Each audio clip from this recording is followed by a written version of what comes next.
Hello बच्चों, स्वागत है आपका अपने यूट्यूब चैनल विद्यार्थी विज़न पे। मैं जीशान अहमद आज आपको कराने वाला हूं बच्चों NIOS क्लास 12 की पॉलिटिकल साइंस, जिसमें सबसे पहले बच्चों हम सिलेबस डिस्कशन के बारे में जानेंगे। पॉलिटिकल साइंस बच्चों आज जिसका कोड आपका 317 है। इसमें कोर्स को बच्चों 2 पार्ट्स में डिवाइड किया है। एक TMA, एक है थ्योरी एग्जामिनेशन। TMA वाला पोर्शन बच्चों अब आपको नहीं पढ़ना है, आपको सिर्फ और सिर्फ थ्योरी एग्जामिनेशन को पढ़ना है, जिसमें से टोटल 22 चैप्टर आएंगे। मैंने बच्चों आपके लिए वीडियोस बना रखी हैं, एक्सप्लेनेशन कर रखा है, लेकिन अब आपकी ज़्यादा डिमांड पे बच्चों मैंने अभी MCQ बच्चों साथ ही साथ में लॉन्ग क्वेश्चंस की वीडियो बना रहा हूँ, जो आपके एग्ज़ाम में डायरेक्ट छपने वाला है। तो मैंने बच्चों सबसे पहले चैप्टर 3 और 4 यानी मॉड्यूल 1 की वीडियो बना चुका हूँ। ये वीडियो बच्चों आपकी मॉड्यूल वाइज होगी, यानी मॉड्यूल 1, 2, 3, 4, और साथ ही साथ में मैं आपको बर्डन बता रहा हूँ। जो मॉड्यूल 1 बच्चों मैंने कराया चैप्टर 3 और 4, ये आपके टोटल 14 मार्क्स के आपके एग्ज़ाम में आने वाले हैं। सिर्फ 2 ही चैप्टर आपके बच्चों 14 नंबर में आएंगे। दूसरा मॉड्यूल जो हम करेंगे बच्चों वो 15 मार्क्स का आएगा बच्चों आपका, यानी इसमें लेसन 6, 8, 7 और 9 है बच्चों। तीसरा मॉड्यूल आपका बच्चों 17 मार्क्स का आपके एग्ज़ाम में आएगा। इसमें बच्चों आपके 5 चैप्टर्स आएंगे, 10, 11, 12, 15 और 16। उसके बाद आता है बच्चों आपका चौथा मॉड्यूल आपके 12 नंबर का आएगा बच्चों। इसी तरह 5वां बच्चों 15 नंबर का आएगा। छठा मॉड्यूल बच्चों भी आपके 12 मार्क्स का आएगा। साथ ही साथ में जो आपका 7वां मॉड्यूल अंतिम है बच्चों, ये टोटल 15 मार्क्स के आने वाला है, यानी कुल मिलाकर आपके 100 मार्क्स का बच्चों क्या होगा, पेपर आएगा, जिसमें से टोटल क्वेश्चंस अगर पूछे आपसे 54 क्वेश्चंस आपके एग्जाम में आने वाले हैं। तो मॉड्यूल वाइज पढ़ोगे बच्चों, देख रहे हो जो मैंने वीडियो करा दी, सबसे पहले उसको देखना है। ये 14 मार्क्स के सिर्फ 2 ही चैप्टर आएंगे। जो आज पढ़ाने वाला हूँ बच्चों, इसमें 4 चैप्टर हम पढ़ेंगे, इसमें ये 15 मार्क्स के आएंगे। फिर 17 मार्क्स बच्चों आप देख रहे हैं कि इससे आपकी बच्चों जो एग्ज़ाम की स्ट्रेटजी है ना, वो और भी ज़्यादा आसान बन सकती है, और आपको पता चल गया बच्चों कि किस मॉड्यूल का बर्डन क्या है ज़्यादा है और किसका कैसे क्या है। तो शुरू करते हैं बच्चों अपने चैप्टर को, जिसमें हम भारतीय संविधान में अधिकार या मौलिक अधिकार के बारे में पढ़ेंगे। ये चैप्टर आपका 6 है बच्चों। तो आज का मोटिवेशन कोट से अब की बार 90 पार, यानी इस बार आपको पॉलिटी में बच्चों 90 पार कर दिखाना है। तो मौलिक अधिकार क्या है बच्चों? मौलिक अधिकार भारतीय संविधान के अनुच्छेद 12 से 35 में है। पहले बच्चों 7 मौलिक अधिकार थे, अब कितने हैं? 6 हैं। जो 7वां मौलिक अधिकार था वो संपत्ति का अधिकार था। इसको 44वें संविधान संशोधन 1978 के दौरान निकाल दिया गया था। अब ये अनुच्छेद 300A में एक विधिक अधिकार है। अब भारत में बच्चों 6 मौलिक अधिकार है, और ये भाग 3 में है। और जो मौलिक अधिकार है बच्चों वो कहाँ से लिया गया? अमेरिका से लिया गया है। यदि आपसे पूछे कि ज़्यादातर जो लोकतांत्रिक देश होते हैं ना, लोकतांत्रिक देश के नागरिकों को मौलिक अधिकार मिलता है बच्चों, तो इन्हीं अधिकारों के बारे में हम इसमें पढ़ेंगे। इनके उल्लंघन की अनुमति बच्चों न्यायालय के द्वारा किसी को भी नहीं दी जाती है, यानी अगर आपके मौलिक अधिकार का उल्लंघन होता है तो आप बच्चों न्यायपालिका जा सकते हैं। क्यों? क्योंकि मौलिक अधिकार क्या होते हैं बच्चों? न्याय योग्य होते हैं। अब बच्चों एक प्रश्न आता है बच्चों, डायरेक्ट आपके एग्जाम में प्रश्न आता है कि मौलिक अधिकार किसे कहते हैं और इनके महत्व के बारे में बताइए। तो मौलिक अधिकार बच्चों जो साधारण अधिकार होता है उसको संसद में पारित किया जा सकता है और संसद में परिवर्तन भी किया जा सकता है, उसको समाप्त कर सकते हैं। लेकिन जो मौलिक अधिकार होता है उसमें संशोधन करने के लिए बच्चों संविधान में ही संशोधन करने की ज़रूरत पड़ती है। इसलिए जो मौलिक अधिकार होता है वो साधारण अधिकार से हटकर होता है। मूल अधिकार बच्चों निरंकुश और असीमित नहीं होते हैं, इसमें भी कभी कभी प्रतिबंध लगा सकते हैं, और ये न्याय संगत होते हैं। यानी मौलिक अधिकार के अगर आपका उल्लंघन होता है तो आप बच्चों न्यायालय जा सकते हैं। ये अधिकार जो संविधान में वर्णित है मौलिक अधिकार कहलाते हैं, और ये अधिकार सभी नागरिकों को शारीरिक, मानसिक और नैतिक विकास के लिए बहुत ज़रूरी होता है। जैसे बहुसंख्यक के शासन के लिए लोकतांत्रिक वैधता की रूपरेखा प्रतिस्थापित करते हैं। आधारभूत अधिकार जैसे भाषण के अधिकार, अभिव्यक्ति के आधार, ये सभी अधिकार बच्चों मौलिक अधिकार में मिलते हैं। और मौलिक अधिकार बच्चों भारतीय संविधान के भाग 3 में अनुच्छेद 12 से 35 के बीच में पाया जाता है, जो कि मूल रूप से 14 से 32 में शुरू होता है और भाग 3 में पाया जाता है। शुरुआत बच्चों 14 से 32 में होता है, लेकिन स्टार्टिंग बच्चों 12 से 35 के बीच में है। ये बात ध्यान रखना। हमारे पास 6 मौलिक अधिकार बच्चों, पहले 7 थे। 7वां मौलिक अधिकार मैंने बताया जो संपत्ति का अधिकार था बच्चों, उसको हटा दिया गया है। संपत्ति के अधिकार के लिए बच्चों 44वां संविधान संशोधन किया गया था, और ये 1978 में हुआ था। अब संपत्ति का अधिकार मौलिक अधिकार नहीं है बच्चों, एक विधिक अधिकार है और 301 के तहत है। मौलिक अधिकार बच्चों 6 समानता का अधिकार अनुच्छेद 14 से लेकर लेकर 18 बच्चों, अनुच्छेद स्वतंत्रता का अधिकार अनुच्छेद 19 से लेकर बच्चों 22, शोषण के विरुद्ध अधिकार 23 और 24, धार्मिक स्वतंत्रता का अधिकार अनुच्छेद 25 से 28, सांस्कृतिक और शिक्षा का अधिकार बच्चों 29, 30 और संवैधानिक उपचारों का अधिकार अनुच्छेद 32। इसको हृदय और आत्मा कहते हैं और इसी के तहत रिट जारी किया जाता है बच्चों, और रिट हमारे पास कितनी हैं? 5 हैं। अब बच्चों हमारे पास मौलिक अधिकार है, तो साथ ही साथ में हमारे कुछ मौलिक कर्तव्य भी हैं बच्चों। मूल संविधान में मौलिक कर्तव्य नहीं थे। 42वें संविधान संशोधन 1976 के द्वारा बच्चों 10 मूल कर्तव्य जुड़ा था, लेकिन बाद में बच्चों 11वां मूल कर्तव्य 86वां संविधान संशोधन 2002 के द्वारा जुड़ा था, जिसमें 6 से 14 वर्ष के बच्चों को बच्चों उनके माता पिता की जिम्मेदारी है कि वो पढ़ाने के लिए भेजेंगे, और इसके लिए बच्चों एक नया अनुच्छेद 21A जुड़ा था। तो 86वां संविधान संशोधन के द्वारा शिक्षा का अधिकार मिल गया। अनुच्छेद 21 कहता है जीवन जीने का अधिकार बच्चों, 21A क्या कहता है? शिक्षा का अधिकार। ध्यान रखना। अब आता है आपके पाठगत प्रश्न कि संपत्ति के अधिकार को मौलिक अधिकार की सूची से कब हटाया गया? तो 44वां संविधान संशोधन बच्चों 1978 में। संविधान के भाग 3 में क्या चीज़ है बच्चों? मौलिक अधिकार का वर्णन किया गया है। अब बच्चों एक एक अधिकार को डीपली डिस्कस किया है। सबसे पहला आता है बच्चों आपका समानता का अधिकार, और ये अनुच्छेद 14, 15, 16, 17 और अनुच्छेद 18 में है बच्चों। ध्यान रखना। अगर पूछे अनुच्छेद जो पहला मौलिक अधिकार है उसका नाम समानता का अधिकार बच्चों। समानता का मतलब होता है सभी को समान मानना।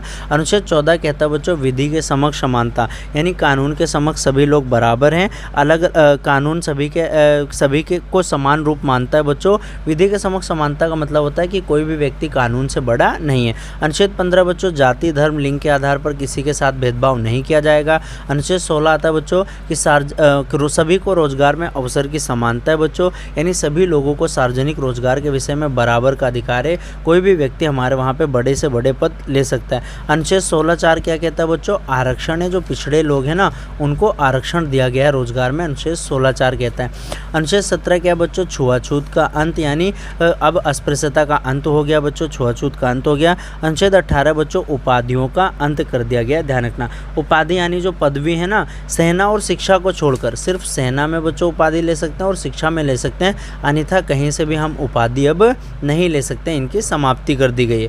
अब बच्चों पाठगत प्रश्न आते हैं आपको कि समानता के अधिकार का लक्ष्य देश विभेद को समाप्त करना था, सामाजिक जो भेदभाव था उसको खत्म करना था। समानता के अधिकार में देश प्रकार की समानताएं बच्चों, कितने प्रकार समानताएं? 5। अनुच्छेद 14 देखोगे, 15, 16, 17 और 18, ये 5 समानताएं बच्चों।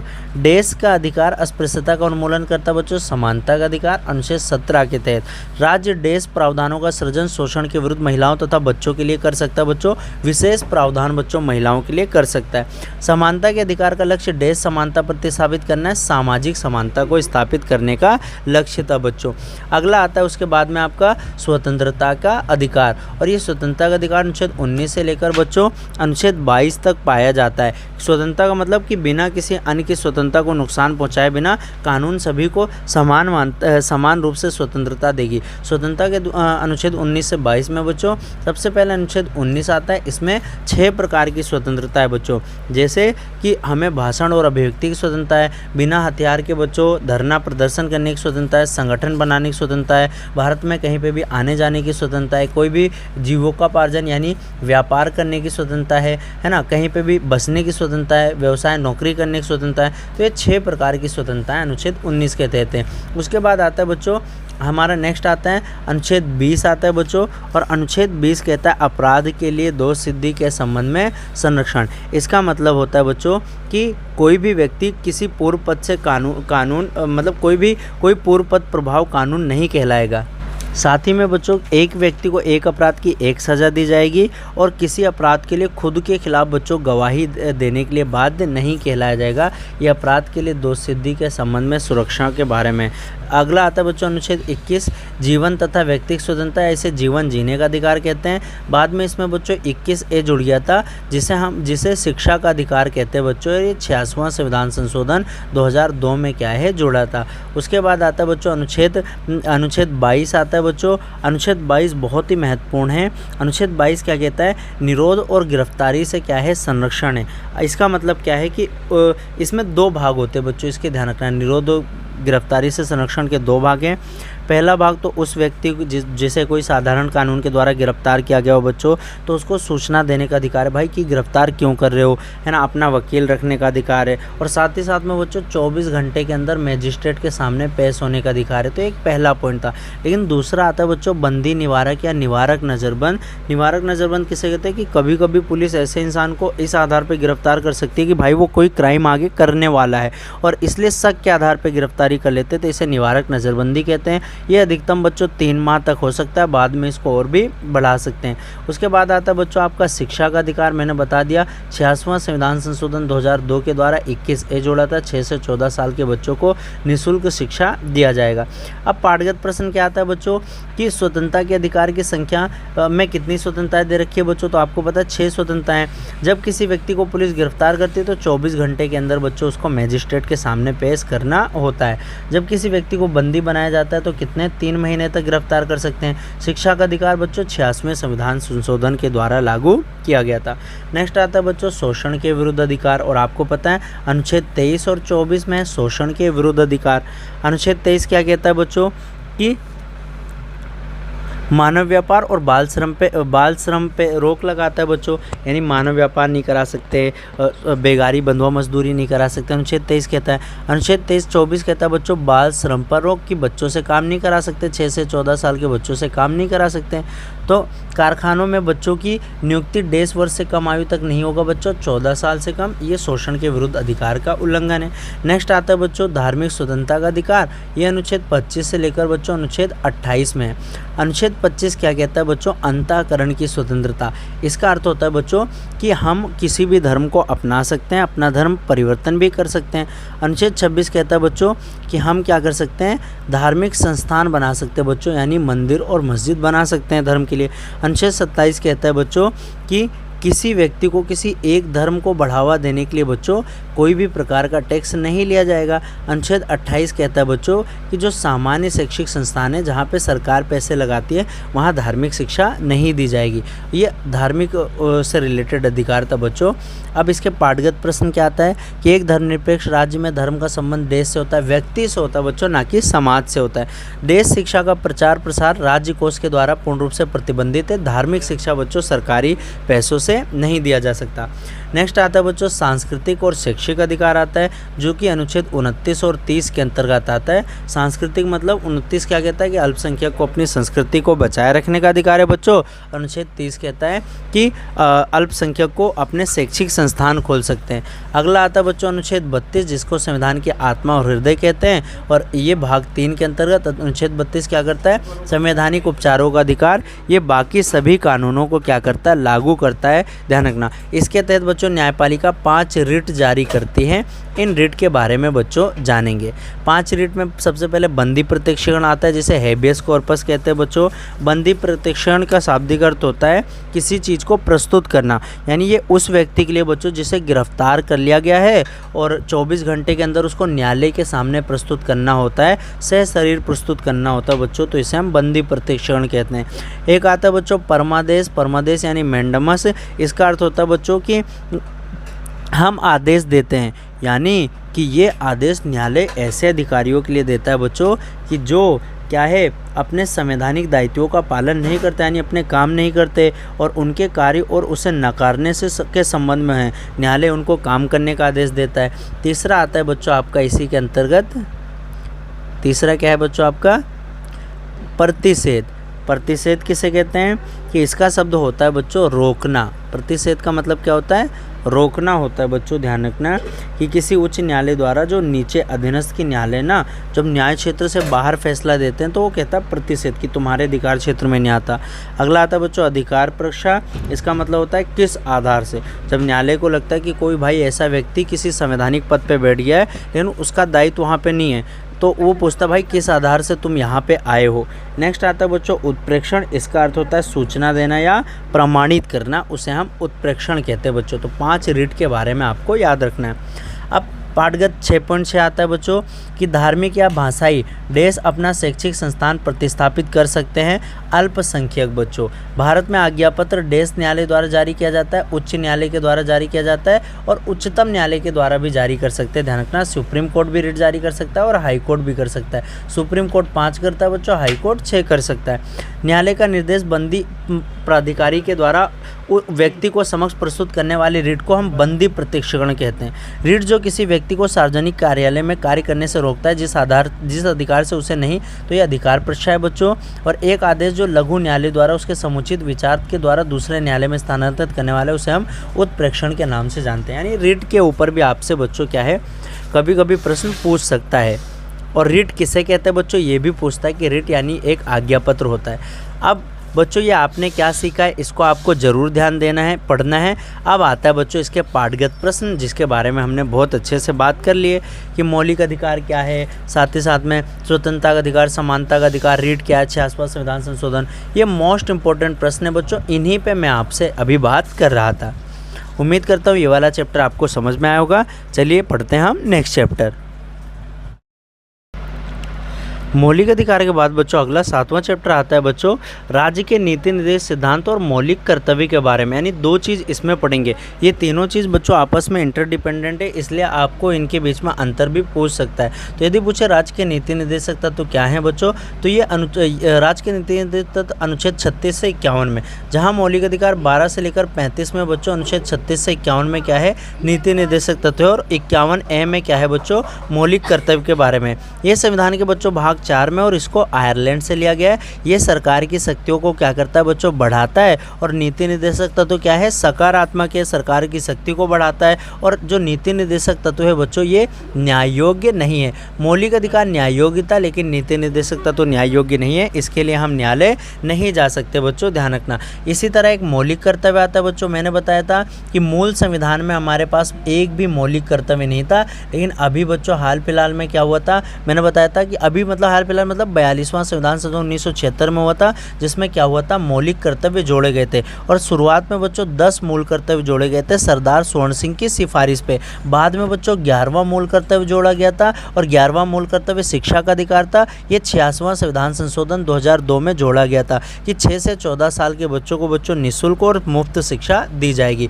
अब इस पार्ट में बच्चों हम भारतीय संविधान का लक्ष्य क्या था, केवल राजनीतिक लोकतंत्र की स्थापना नहीं करना था, बल्कि सामाजिक और आर्थिक लोकतंत्र की स्थापना भी करना था। इसी के लिए बच्चों संविधान के भाग 4 अनुच्छेद 36 से 51 में क्या है, नीति निर्देशक तत्व के बारे में लिखा गया है। लेकिन सिर्फ नीति निर्देशक तत्व ही नहीं, हमारे वहाँ मौलिक कर्तव्य 42वें संविधान संशोधन के द्वारा जोड़ा था और अनुच्छेद 51A के अंतर्गत बच्चों कुछ मौलिक कर्तव्यों को शामिल किया गया है। इस पार्ट में हम बच्चों राज्य के नीति निर्देशक सिद्धांत के बारे में, और नीति निर्देशक तत्व कितने प्रकार के बच्चों, 4 प्रकार के। पहले आर्थिक है, दूसरा सामाजिक है, तीसरा गांधीवादी और अंतर्राष्ट्रीय शांति और सुरक्षा, ये तीसरा बच्चों और विविध आता है बच्चों, ध्यान रखना।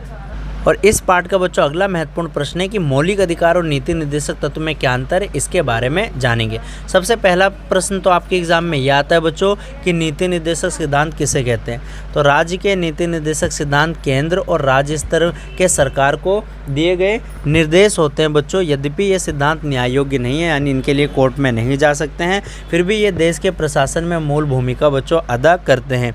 और भावी सरकार को बच्चों इन्होंने क्या किया, एक टैगलाइन दे दिया कि आप ऐसे ऐसे काम कर सकते हो।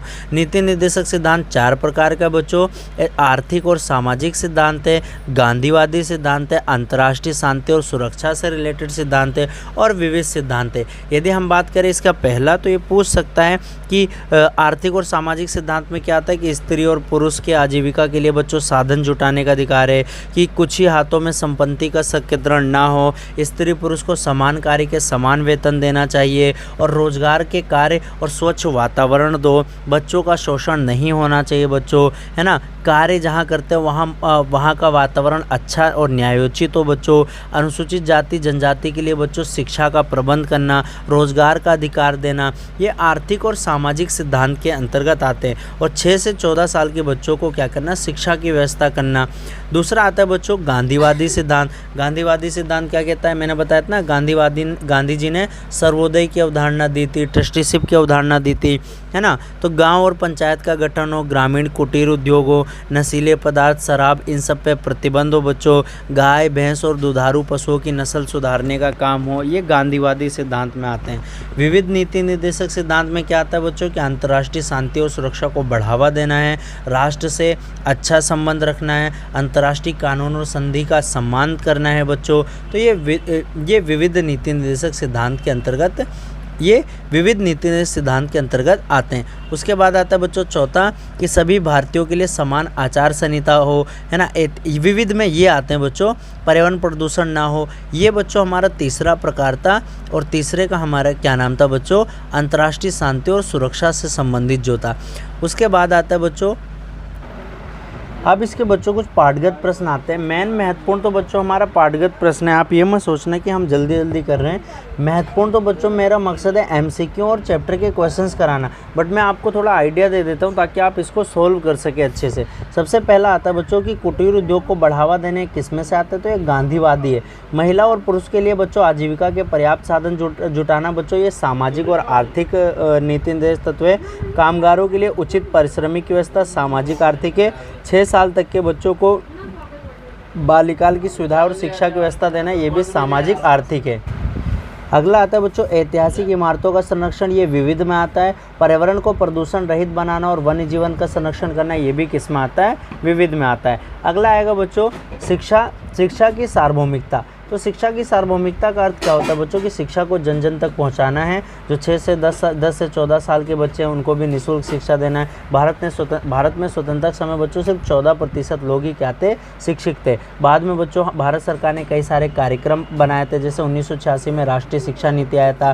साथ ही साथ में बच्चों क्या किया था, मुक्त विद्यालय NIOS की भी स्थापना हुई थी। 66वां संविधान संशोधन किया था कि 6 से 14 साल के बच्चों को निःशुल्क शिक्षा देंगे। अनुच्छेद 21A जोड़ा गया था। ऑपरेशन ब्लैक बोर्ड चलाया गया था। रात्रि पाठशाला, शिक्षा केंद्र, ये सभी बच्चों किए गए थे। दूसरा, और उस टाइम पे बच्चों सिर्फ 14% लोग भारत में क्या है, पढ़े लिखे थे। नेक्स्ट आता बच्चों बाल मजदूर, यानी बच्चों का शोषण होता था, बच्चों से काम कराते थे, है ना। तो इसका मतलब क्या था कि अब बच्चों को पढ़ाना था। तो इनके बारे में भी बच्चों आप लिख सकते बनाकर। महिलाओं की स्थिति कैसी थी बच्चों की, पितृसत्तात्मक समाज था, महिलाओं की स्थिति अच्छी नहीं थी और महिलाओं की संख्या भी कम थी बच्चों। क्यों? क्योंकि लिंग विशेष का गर्भपात करा दिया जाता था। बाद में बच्चों क्या हुआ था कि महिलाओं को सम्मान देने के लिए हमारे वहाँ पे मौलिक कर्तव्य भी, भारत के हर नागरिक को महिलाओं के सम्मान देने की बात करते हैं। और महिला सशक्तिकरण के लिए बच्चों संविधान में 73वां और 74वां संविधान संशोधन हुआ था, जो कि किससे रिलेटेड है बच्चों, स्थानीय शासन से संबंधित है। 1992 में हुआ था, ये बात भी आपको ध्यान रखना है। पाठगत प्रश्न क्या है कि स्वतंत्रता के समय भारत में कितने % लोगों की संख्या शिक्षित थी, 14%। राष्ट्रीय शिक्षा नीति कब आई थी, 1986 में। अब बच्चों आपको पता है NEP 2020-2020 न्यू एजुकेशन पॉलिसी आ चुकी है। बच्चों के शोषण के विरुद्ध प्रावधान देश के अंतर्गत किया गया है बच्चों। मौलिक अधिकार में शोषण के विरुद्ध अधिकार के बारे में लिखा गया है। अगला आता है कि महिला और पुरुष के लिए समान कार्य के लिए समान वेतन देने का प्रावधान किसमें बच्चों, नीति निर्देशक सिद्धांत के अंतर्गत है। अगला प्रश्न आता है बच्चों आपका कि नीति निर्देश सिद्धांत की आलोचना और आलोचनात्मक व्याख्या, यानी इसकी आलोचना क्यों की जाती है। तो कई बार बच्चों नीति निर्देश सिद्धांत की आलोचना की जाती है कि ये सिर्फ नववर्ष की बधाई की तरह है, यानी इनकी खुद की उपयोगिता कोई नहीं है। कैसे नहीं है बच्चों कि कई लोग कहते हैं कि इनको लागू कराने के लिए संविधान ने ज़्यादा पुरजोर से वो नहीं किया। अगर आपको ये देखना बच्चों तो आप हमारी पूरी वीडियो बच्चों देख सकते हैं, यानी एक्सप्लेनेशन की। इसमें मैं सिर्फ इम्पोर्टेंट चीज़ें ही आपको बताऊँगा। तो इसका पाठगत प्रश्न क्या है, एक देश राज्य समाज के कमज़ोर वर्ग के लोगों के कल्याण के लिए अपनी सेवाएं देने की जिम्मेदारी लेता बच्चों। तो समाजवादी कल्याणकारी राज्य। सरकार ने संपत्ति का देश बंटवारा करने का प्रयत्न किया था, सम्माननीय कि ना किसी के पास ज़्यादा हो ना किसी के पास कम हो। भारत में देश प्रणाली का उन्मूलन कर दिया गया बच्चों। तो पहले कई सारी प्रणाली थी, जमींदारी, रैयतवाड़ी, महालवाड़ी, इनका सरकार ने उन्मूलन कर दिया था। खाद्य और ग्रामोद्योग बोर्ड की स्थापना देश उद्योग को प्रोत्साहन करने के लिए हुआ था, लघु उद्योग को प्रोत्साहन करने के लिए बच्चों। संविधान के देश संशोधन द्वारा पंचायती राज में महिलाओं को दर्जा दिया गया था। तो 73वें संविधान संशोधन के द्वारा बच्चों, 74वें संविधान संशोधन के द्वारा महिलाओं को अधिकार दिया था। अब मोस्ट इम्पोर्टेंट प्रश्न आता है बच्चों जो आपके एग्जाम में आता है, मौलिक अधिकार और नीति निर्देशक तत्व में क्या अंतर है। यहाँ मौलिक अधिकार बच्चों, यहाँ पे नीति निर्देशक तत्व। मौलिक अधिकार भाग 3 में है बच्चों, नीति निर्देशक तत्व भाग 4 में है। मौलिक अधिकार अनुच्छेद 12 से 35 में है बच्चों, नीति निर्देशक तत्व अनुच्छेद 36 से 51 में है। मौलिक अधिकार अमेरिका से लिया गया बच्चों, नीति निर्देशक तत्व आयरलैंड से लिया गया है। मौलिक अधिकार वाद योग्य है, नीति निर्देशक तत्व बच्चों वाद योग्य नहीं है। मौलिक अधिकार बच्चों नकारात्मक होते हैं, यानी सरकार की शक्तियों को ये कम करते हैं, ये प्रतिबंध लगाते हैं। जो नीति निर्देशक तत्व होता है बच्चों, ये सकारात्मक होते हैं। मौलिक अधिकार सरकार की शक्तियों को घटा देता है बच्चों, नीति निर्देशक तत्व सरकार की शक्तियों को बढ़ाकर रखता है। तो ये आपके कुछ पाठगत प्रश्न थे, यानी इनमें क्या संबंध था। अब आता है बच्चों आपके कुछ पाठगत प्रश्न 7.4 कि मौलिक अधिकार का उद्देश्य देश का विकास करना है तो व्यक्ति का विकास करना है। नीति निर्देश सिद्धांत की प्रकृति देश है बच्चों, सकारात्मक है, मौलिक अधिकार नकारात्मक है। नीति निर्देशक सिद्धांत का उद्देश्य देश लोकतंत्र की स्थापना, सामाजिक और आर्थिक लोकतंत्र की स्थापना कौन करता है बच्चों, नीति निर्देशक तत्व करता है। और मौलिक अधिकार और नीति निर्देशक तत्व के बीच में संबंध कैसा बच्चों, घनिष्ठ है, ध्यान रखना। नेक्स्ट आता है बच्चों एक प्रश्न जो आपके एग्जाम में आता है, मौलिक कर्तव्य से आप क्या समझते हैं। मूल संविधान में मौलिक कर्तव्य नहीं था बच्चों, इसको बाद में जोड़ा गया था। भाग 4 के अनुच्छेद 51A में बच्चों 42वें संविधान संशोधन 1976 के द्वारा इसको जोड़ा गया था, सरदार स्वर्ण सिंह की समिति पे। 10 मूल कर्तव्य जोड़ा था, बाद में 11वां जोड़ा था बच्चों, 86वां संविधान संशोधन 2002 में बच्चों इनको जोड़ा गया था। मौलिक कर्तव्य 51A में है बच्चों। और मौलिक कर्तव्य क्या क्या है, 11 के संविधान का पालन करो, स्वतंत्रता आंदोलन को प्रोत्साहन करो, भारत की एकता अखंडता को बनाए रखो, आवश्यकता पड़े तो देश की बच्चों रक्षा करो, है ना। और ये सभी हमारे क्या हैं, मौलिक कर्तव्य हैं। अधिकार और कर्तव्य क्या है बच्चों, एक ही सिक्के के दो पहलू है, तो ये सत्य है। मौलिक कर्तव्य मौलिक संविधान में थे तो नहीं थे। मौलिक कर्तव्य का मौलिक अधिकार के साथ उल्लेख किया गया बच्चों, नहीं। अब कुल 10 मौलिक कर्तव्य नहीं बच्चों, 11 मौलिक कर्तव्य। मौलिक कर्तव्य की प्रकृति के बारे में भी सवाल उठता है कि यार ये अपने आप में अस्पष्ट है, इनको सही से परिभाषित नहीं किया गया है, इनको लागू नहीं कराया गया है। पाठगत प्रश्न आता है बच्चों कि मौलिक कर्तव्य न्याय योग्य है या अन्याय अयोग्य है। न्याय अयोग्य है बच्चों, ये कर्तव्य बहुत ही स्पष्ट है। अस्पष्ट है तो ये पूरी तरीके से अस्पष्ट है बच्चों। अब आपको पढ़ना है कि आपने क्या सीखा, इसको पूरा रीडिंग लगा लेना बच्चों आप। और इसके आते हैं लास्ट में आता है बच्चों पाठगत प्रश्न, और इस पूरे पाठगत प्रश्न को बच्चों मैंने आपको एक्सप्लेन कर दिया है बहुत अच्छे से। ये इंपॉर्टेंट प्रश्न आपके एग्जाम में बच्चों डायरेक्ट छपने वाले हैं। आइए बढ़ते हैं नेक्स्ट चैप्टर की ओर। अगला चैप्टर है बच्चों आपका कि भारतीय संघीय व्यवस्था के बारे में पढ़ेंगे। 2 चैप्टर बच्चों, चैप्टर 6 चैप्टर 7 के बाद में चैप्टर 8 बच्चों, जो कि इसी मॉड्यूल 2 में आता है, भारतीय संघीय व्यवस्था। सबसे पहले हम जानते हैं बच्चों संघवाद किसे कहते हैं। संघवाद को इंग्लिश में बच्चों फेडरलिज्म कहते हैं। संघवाद का मतलब होता है जब 2 या 2 से अधिक स्तर की सरकार होती है, शासन व्यवस्था होता है, उसे हम संघवाद कहते हैं। भारत में 3 स्तर की सरकार है बच्चों, एक केंद्र सरकार होती है, एक राज्य सरकार। केंद्र सरकार और राज्य सरकार से शक्तियां लेकर बच्चों स्थानीय सरकार को दिया है, इसी को शक्ति का विकेंद्रीकरण बच्चों कहा जाता है। स्थानीय सरकार बच्चों हमारे वहाँ 1992 के बाद में आया था। इसके लिए बच्चों 73वां और 74वां संविधान संशोधन हुआ था, जो कि आगे के चैप्टर्स में हम पढ़ेंगे। तो भारत ने बच्चों कैसा ढांचा अपनाया था, संघीय ढांचा अपनाया था, जहाँ पे बच्चों भारत में द्विस्तरीय सरकार होगी, एक केंद्र सरकार, एक राज्य सरकार, और अलग अलग सरकारों का बच्चों अपना अपना कार्यक्षेत्र होगा। यानी केंद्र सरकार अलग होगी, राज्य सरकार अलग होगी, और इनका बच्चों जो इनकी शक्तियाँ बच्चों संविधान के अंतर्गत लिख दी गई थी। हम पढ़ेंगे भारतीय एक प्रश्न आता है बच्चों इसमें, संघवाद किसे कहते हैं बता दिया, 2 या 2 से अधिक स्तर की सरकार। एक प्रश्न आता है बच्चों आपका कि भारतीय संघवाद की क्या विशेषता है, ये प्रश्न आपके एग्जाम में आता है। तो भारतीय संविधान की 4 विशेषता, पहला लिखित संविधान है बच्चों, जटिल संविधान है, शक्तियों का विभाजन है, और न्यायपालिका की सर्वोच्चता है बच्चों, ध्यान रखना। तो भारतीय संघवाद की प्रमुख विशेषता क्या है, भारत में संविधान में संघीय संविधान के लक्षण तो हैं, लेकिन साथ ही साथ में बच्चों हमारे वहाँ एकात्मकता भी नज़र आती है। संविधान सभा के सदस्य ये तय नहीं कर पाए बच्चों कि भारतीय संविधान को संघीय संविधान कहा जाए या एकात्मकता कहा जाए, ये बात ध्यान रखना। हमारे वहाँ क्या है, भारतीय संघवाद की 3 विशेषताएं कि भारत में बच्चों कैसा लिखित संविधान है, यानी संविधान सभा के द्वारा संविधान को लिखा गया है। भारतीय संविधान एक लिखित संविधान है और दुनिया का सबसे बड़ा संविधान भी यही है। उसके बाद जटिल संविधान है बच्चों कि भारतीय संविधान के अनुसार संविधान में बच्चों संशोधन कर सकते हैं। अनुच्छेद 368 के तहत बच्चों संविधान में संशोधन कर सकते हैं, और संशोधन 3 प्रकार के होते हैं बच्चों। एक होता है सामान्य संशोधन, एक होता है बच्चों विशेष बहुमत के द्वारा संशोधन, एक होता है बच्चों विशेष बहुमत, प्लस में आधी राज्य की विधानसभा से भी परमिशन लेनी पड़ती है, और जो ऐसे बहुमत होते हैं उनको 2/3 बहुमत के आधार पर बच्चों पास होना पड़ता है। तो भारतीय संविधान को बदलना बहुत ही मुश्किल है। अगला आता है बच्चों तीसरा महत्वपूर्ण विशेषता आती है शक्तियों का बंटवारा। तो भारत सरकार क्या करती है, शक्तियों का बंटवारा करती है 3 सूची में। एक होती है बच्चों संघ सूची, राज्य सूची, एक होता है समवर्ती सूची। संघ सूची पे केंद्र सरकार कानून बनाता है, इसमें 97 विषय पहले थे, अब कितने बच्चों 100 हैं। राज्य सूची पर जो राज्य सरकार कानून बनाती है इसमें 66 विषय हैं, अब पहले 66 विषय थे, अब कितने हैं बच्चों 61 हैं। और समवर्ती में 47 पहले थे, अब कितने हैं बच्चों 52 विषय हैं, याद रखना। लेकिन आपके एग्जाम में बच्चों आपसे पुराने वाली विशेषताएँ ही पूछेगा। अगला आता है बच्चों हाँ, तो शक्तियों के बंटवारे में बच्चों हमने देखा कि 97 विषय राष्ट्रीय महत्व के हैं, जैसे रक्षा, रेलवे, डाक, इन पे क्या है केंद्र सरकार कानून बनाएगी। राज्य सूची में बच्चों 66 विषय हैं, जैसे शिक्षा, जन स्वास्थ्य, पुलिस, ये सब आते हैं। समवर्ती सूची में 47 विषय बच्चों, जैसे बिजली, मजदूर संगठन, ये सारे विषय आते हैं। तो आप इनको नंबर भी याद करना पड़ेगा आपको, और साथ ही साथ में आपको बच्चों कितने विषय कौन कौन से हैं ये भी याद करना पड़ेगा। चौथा पॉइंट आता है बच्चों न्यायपालिका की सर्वोच्चता।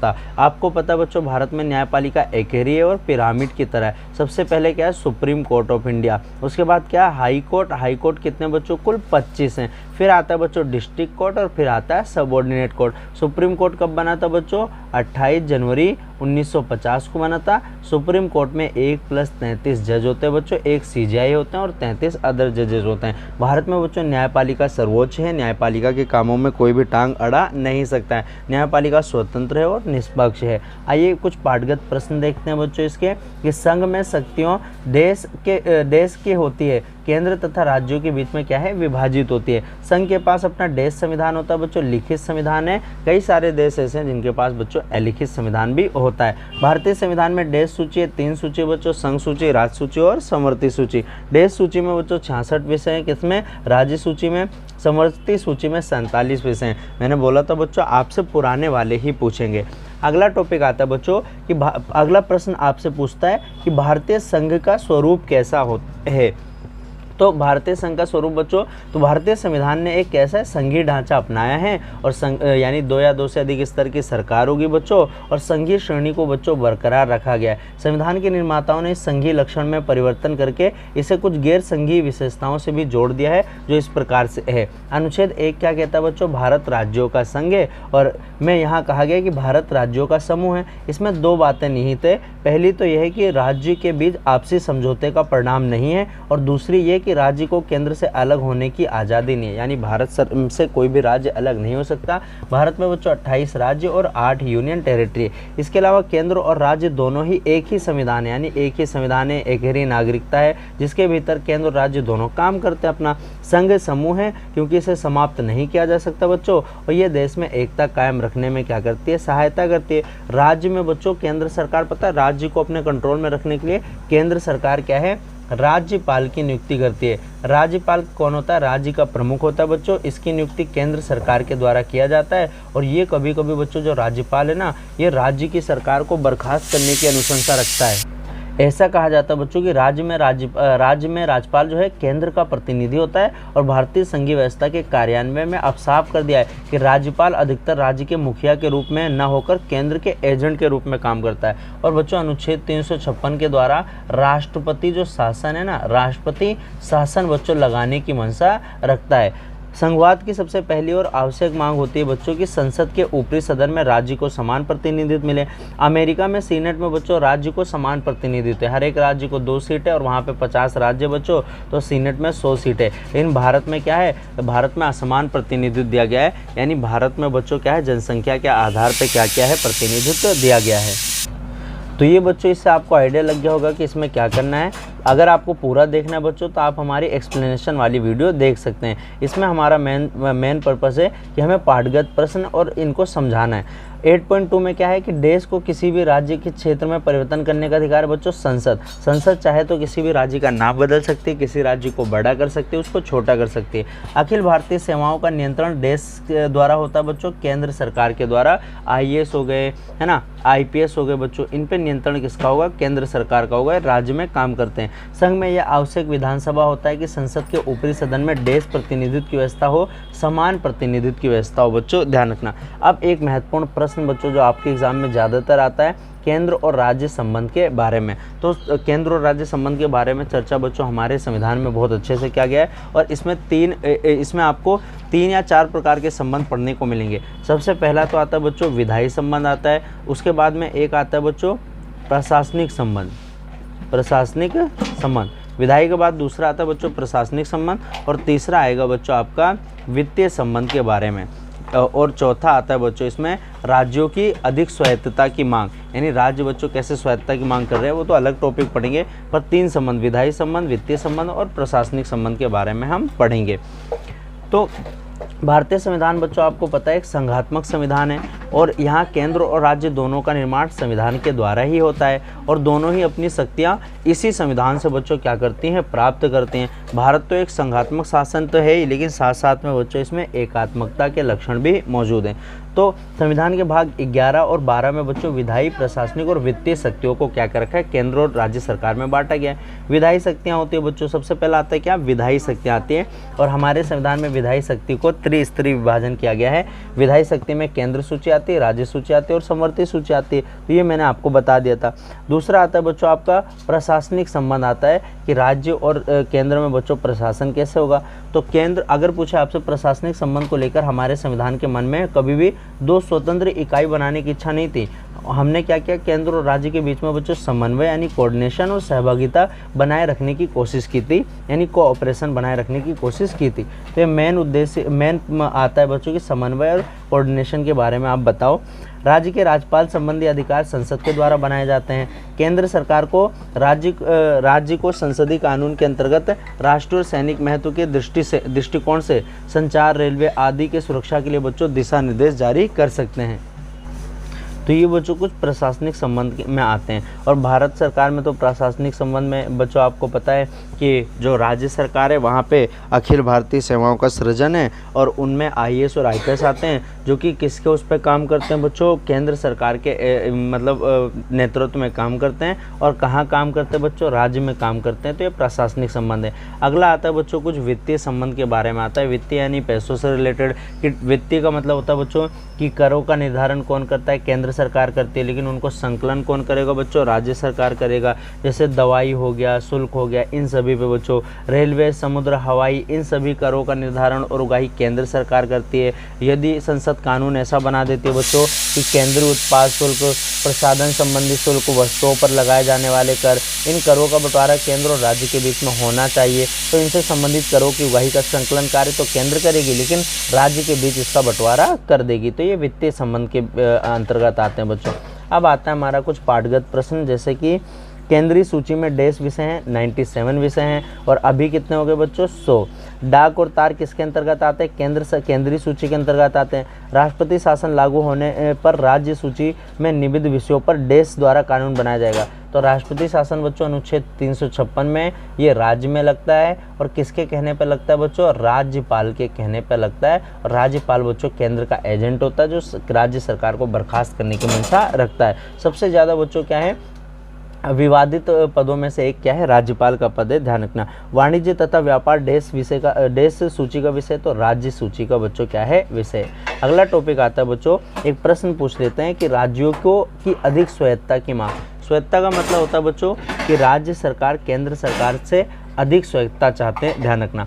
एकता व भारतीय संविधान के निर्माता जो हैं देश की अखंडता और एकता के प्रति बच्चों सशक्त है। वो एक शक्तिशाली केंद्र सरकार चाहते थे, साथ ही साथ में राज्यों को भी कुछ अधिकार देना चाहते थे, लेकिन फिर भी बच्चों भारत में क्या है? केंद्र सरकार अधिक शक्तिशाली है और राज्य के पास क्या है बच्चों? कम शक्तिशाली है। पिछले कुछ दशक में बच्चों केंद्र और राज्य संबंध तो पहले अच्छे थे, लेकिन बाद में बच्चों बदलते चले गए। और ये कैसे बदले थे? जब बच्चों केंद्र में अलग सरकार होती है और राज्य में अलग सरकार होती है। इससे केंद्र और राज्य का जो संबंध था ना वो बदल गया पूरी तरीके से। इसके लिए बच्चों कई सारे आयोग बने थे, जिसमें से प्रमुख क्या है बच्चों, सरकारिया आयोग है। तो सरकारिया आयोग क्यों बना था बच्चों, केंद्र और राज्य के संबंध में सुधार करने के लिए एक आयोग बना था, उसका नाम क्या था बच्चों, सरकारिया आयोग नाम था। और इसने सिफारिश की थी कि प्रशासनिक, विधायी और वित्तीय सभी का महत्व का पता चले। और इसने कहा था कि इसने ये पाया कि आर्थिक रूप से जो राज्य सरकार है वो कम शक्तिशाली होते हैं बच्चों, तो इसलिए उनके सहयोग की बात इसने की थी और अंतर्राज्य परिषद बनाने की मांग भी की थी। संविधान संशोधन की प्रक्रिया की पहल कौन कर सकता है बच्चों, केंद्र सरकार कर सकता है। संविधान संशोधन किसे कहते हैं बच्चों, अनुच्छेद 368 के तहत किया जाता है। संविधान संशोधन ऐसी प्रक्रिया जिसके द्वारा संविधान में परिवर्तन होता है। भारतीय संविधान देश संघीय, अर्ध संघीय बच्चों यानी संघात्मक के भी लक्षण है और एकात्मक के भी लक्षण है। राज्य देश स्वायत्तता की मांग कर रहे हैं बच्चों, तो राज्य अब अधिक स्वायत्तता की मांग कर रहे हैं। देश आयोग ने केंद्र और राज्य संबंध के बारे में रिपोर्ट दिया था, सरकारिया आयोग बच्चों बना था, ध्यान रखना। आपको ये आपने क्या सीखा है जरूर पढ़ना है।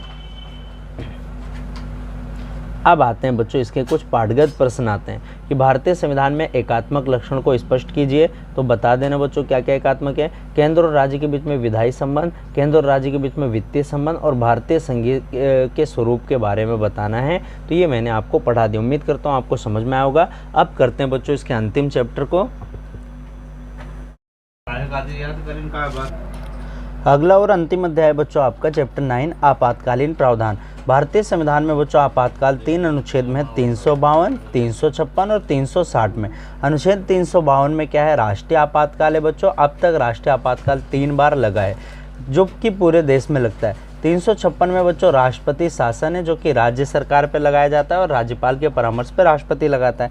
360 में बच्चों वित्तीय आपातकाल है जो भारत में एक भी बार नहीं लगा है। आइए इनके बारे में अब जानकारी इकट्ठा करते हैं। आप पिछले पार्ट में पढ़ चुके बच्चों की भारतीय संविधान का मूल संघात्मक यानी केंद्र सरकार राज्य से ज़्यादा शक्तिशाली है। भारत में संविधान निर्माण की प्रक्रिया के दौरान हम तनाव और विषमता के दौर से गुजर चुके हैं। विभाजनवाद, देशी रियासत की समस्या, ये सभी समस्याएं हमको विरासत में मिली थी। इस पार्ट में हम सरकार के पास आपातकालीन परिस्थितियों के बारे में जानेंगे और उस परिस्थिति को उचित ठहरा सकेंगे जिसमें राष्ट्रपति अनुच्छेद 352 के अंतर्गत राष्ट्रीय आपातकाल की घोषणा करता है। आपातकाल 3 प्रकार के होते हैं, 352, 356, 360 में। अब आपातकाल क्यों लगता है बच्चों, युद्ध और बाहरी आक्रमण के कारण आपातकाल लगता है। जैसे 1962 में बच्चों भारत और चीन युद्ध हुआ था तो 1962 में बच्चों आपातकाल घोषित कर दिया गया था। एक आता है बच्चों राष्ट्रीय आपातकाल जो कि अनुच्छेद 352 में लगता है। राष्ट्रीय आपातकाल पूरे देश में लगता है बच्चों। अब तक 3 बार राष्ट्रीय आपातकाल लग चुका है बच्चों, ये बात ध्यान रखना। 3 बार कब कब लगा, 1962 से 68 तक लगा था बच्चों, 1971 से 77 तक लगा था और 1975 में लगा था। 25 जून 1975 में जो आपातकाल लगा था बच्चों वो आंतरिक गड़बड़ी के कारण लगा था। एक महीने के अंदर बच्चों पास कराना पड़ता है इसको और उसके बाद में 6 महीने तक बच्चों जो जो आपातकाल है वो लागू रह सकता है। दूसरा आता है बच्चों जो राष्ट्रीय आपातकाल है उसके क्या प्रभाव है, तो सबसे महत्वपूर्ण प्रभाव ये है कि संघीय ढांचा बच्चों एकात्मक में बदल जाता है यानी केंद्र सरकार ज़्यादा शक्तिशाली हो जाती है।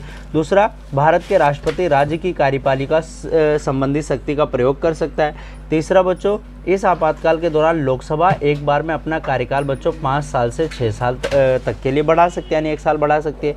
चौथा बच्चों, आपातकाल के दौरान राष्ट्रपति केंद्र और राज्य के बीच में राजस्व बंटवारे में के प्रावधान में बदलाव कर सकता है। और पांचवा बच्चों आता है कि अनुच्छेद 19 के अंतर्गत आने वाले जो मौलिक अधिकार है ना उनको भी कम कर सकता है बच्चों, ध्यान रखना।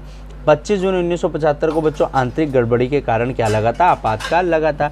इसका पाठगत प्रश्न क्या है बच्चों कि आपातकाल की घोषणा केंद्र सरकार देश शक्तियाँ प्रदान करती है, केंद्र सरकार को बहुत ही ज़्यादा शक्तियाँ प्रदान करती है। राष्ट्रीय संकट की घोषणा अनुच्छेद देश के अंतर्गत की गई 352 के अंतर्गत और अब तक बच्चों राष्ट्रीय आपातकाल 3 बार लग चुका है। आपातकाल के दौरान लोकसभा अपनी अवधि एक बार में कितना बढ़ा सकती है, तो 1 वर्ष बढ़ा सकती है यानी 5 साल का कार्यकाल है तो 6 साल कर सकती है। कुल 150 प्रकार के आपातकाल होते हैं, तो कुल बच्चों आपको पता है 3 प्रकार के आपातकाल, यहाँ आएगा बच्चों 3 प्रकार के आपातकाल होते हैं। 25 जून 1975 को देश के आधार पर राष्ट्रीय संकट की घोषणा की गई थी आंतरिक गड़बड़ी के आधार पर बच्चों। 25 जून 1975 को इंदिरा गांधी ने क्या किया था, आपातकाल लगाया था। राष्ट्रपति राष्ट्रीय संकट की घोषणा कर सकता है कब, जब मंत्रिमंडल बच्चों लिखित परामर्श दे दे, जब भी राष्ट्रपति क्या है आपातकाल लगा सकता है। संसद के द्वारा पुष्टि हो जाने पर आपातकाल, पहली बात तो 1 माह के अंदर पुष्टि होगी, उसके बाद 6 महीने तक आपातकाल को क्या है लागू किया जा सकता है। दूसरे प्रकार का आपातकाल है बच्चों राज्य में जो संवैधानिक विफलता के कारण लगता है वो अनुच्छेद 356 में ये राज्यपाल की सलाह पे बच्चों राष्ट्रपति लगाता है और राज्य सरकार को ये बर्खास्त करने की मंशा है।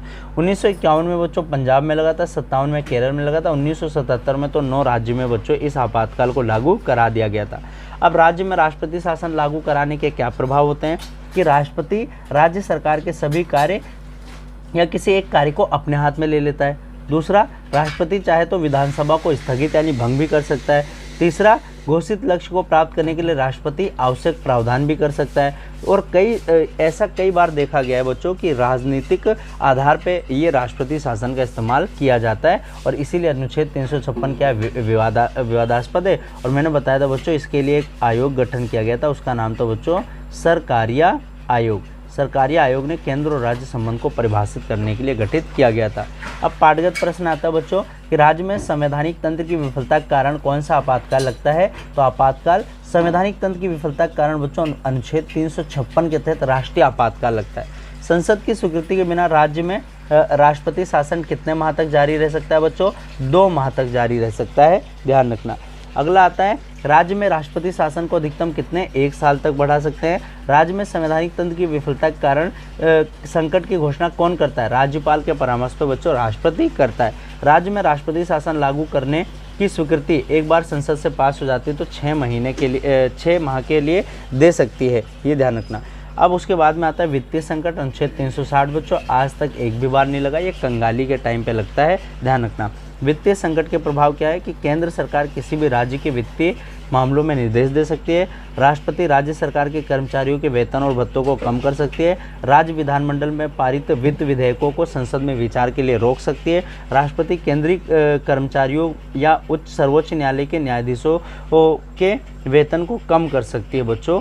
इसके पाठगत प्रश्न क्या है कि अनुच्छेद देश के तहत वित्तीय संकट के अनुच्छेद देश वित्तीय संकट के प्रावधानों के बारे में है, तो अनुच्छेद 360 बच्चों 360 वित्तीय संकट के बारे में। हमारे देश में देश वित्तीय संकट लागू नहीं किया गया है, तो हमारे देश में कभी भी वित्तीय आपातकाल लागू नहीं हुआ है। वित्तीय संकट एक बार में देश अवधि के लिए लागू किया जा सकता है 6 माह के लिए। वित्तीय संकट को लागू होने से देश के अंदर इसे संसद के द्वारा स्वीकृत होना चाहिए, 2 महीने के अंदर बच्चों स्वीकृत होना चाहिए। वित्तीय संकट में राष्ट्रपति देश के वेतन भत्तों में कटौती के आदेश दे सकते हैं सरकारी कर्मचारी, ये ध्यान रखना।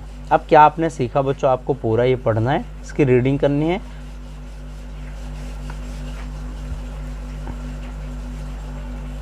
अब आता है इसके कुछ पाठगत प्रश्न आते हैं बच्चों कि भारत के संविधान में आपातकाल के बारे में बताओ। राष्ट्रीय आपातकाल की घोषणा नागरिकों के जीवन को किस प्रकार प्रभावित करती है ना। राष्ट्रपति शासन लागू होने पर राज्य सरकार की कार्यप्रणाली वैधानिक शक्तियाँ किस प्रकार प्रयुक्त होती है। वित्तीय संकट के प्रभाव के बारे में। यानी एक बार बेस क्लियर है बच्चों तो आप सारे क्वेश्चंस का आंसर कर सकते हैं। उम्मीद करता हूँ मॉड्यूल 1 के बाद में बच्चों ये मॉड्यूल 2 वाली वीडियो आपको समझ में आई होगी और मैंने मार्किंग स्कीम भी बता दिया बच्चों किस मॉड्यूल से कितना आएगा। आपको वीडियो समझ में आ रही होगी बच्चों, उम्मीद करता हूँ आपको पसंद भी आ रही होगी। अगर हमारी वीडियो आपको पसंद आए, समझ में आए तो आप चैनल को सब्सक्राइब करें और वीडियो को लाइक करें, साथ ही साथ में अपने दोस्तों के साथ ज़रूर शेयर करें। मिलेंगे नेक्स्ट वीडियो में नेक्स्ट मॉड्यूल के साथ, तब तक के लिए जय हिंद बच्चों।